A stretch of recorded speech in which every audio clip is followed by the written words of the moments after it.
Halte 37, le Coran est dhikr.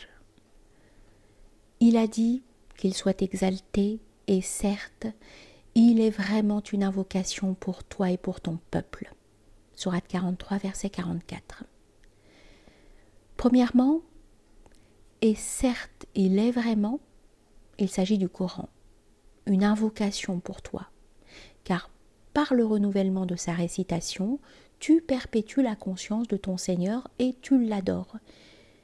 Et pour ton peuple, qui désigne métaphoriquement ta communauté. La récitation du Coran est indubitablement un moyen d'invoquer Allah. Elle est même le sublime moyen, mais du point de vue des connaissants par Allah seulement. Et cela à tout moment, contrairement à l'avis de ceux qui disent qu'elle est la meilleure des invocations, sauf pour les lieux et les moments où sont requises des invocations spécifiques.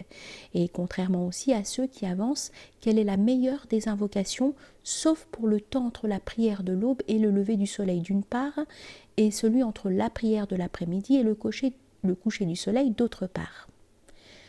Deuxièmement, et certes il est vraiment une invocation pour toi et pour ton peuple, dans le sens où il est un moyen qui te rappelle à toi et à ton peuple, entendu comme ta communauté, le pacte originel qu'Allah imposa aux esprits au moment du « Ne suis-je pas votre Seigneur ?» En effet, le Coran et tous les livres révélés sont descendus avec pour fonction de rappeler aux serviteurs ce pacte primordial qui leur fut imposé et par lequel ils approuvèrent la Seigneurie et l'unité, que l'on retrouve dans la sourate 7, verset 172. Troisièmement, et certes, il est vraiment une invocation pour toi et pour ton peuple, puisque vous êtes mentionnés littéralement, toi et ton peuple, les Arabes, tant qu'il sera récité. Ainsi, par la lecture du Coran, l'envoyé se trouve-t-il mentionné, et la perpétuelle incomparabilité du Coran rappelle qu'il a attesté la vérité.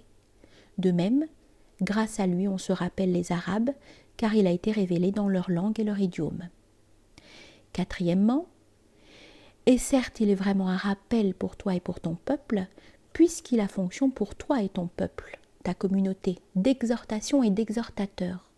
Il est clair que le noble Coran est le plus magnifique avertisseur, et le merveilleux avertissement par la menace, la réprimande, l'intimidation et la mise en garde qu'il contient.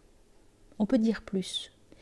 Il n'y a pas d'exhortateur qui puisse exhorter mieux que par lui, comme il n'y a pas d'invocateur qui puisse mieux s'exprimer que par son langage. Cinquièmement, et certes il est vraiment un rappel pour toi et pour ton peuple. Les Arabes spécifiquement, dans le sens où il est pour vous une marque d'honneur. La distinction honorifique du prophète, qu'Allah répande sur lui la bénédiction unitive et la paix, par le Coran, tient au caractère inimitable et miraculeux de celui-ci et réside dans l'impuissance, pour une autre créature, de produire la moindre sourate qui soit comparable aux siennes. De plus, le Coran est inimitable dans la connaissance qu'il apporte des choses cachées, les informations sur les communautés dont on n'a plus trace, et les siècles passés. La marque d'honneur des Arabes grâce au Coran tient à ce qu'ils sont le peuple du prophète, qu'Allah prie sur lui et lui donne la paix, et que le Coran a été révélé dans leur langue qui leur sert de langage habituel. Ainsi, tout homme ou djinn est-il tenu de le réciter en usant de cette langue, partout et à jamais.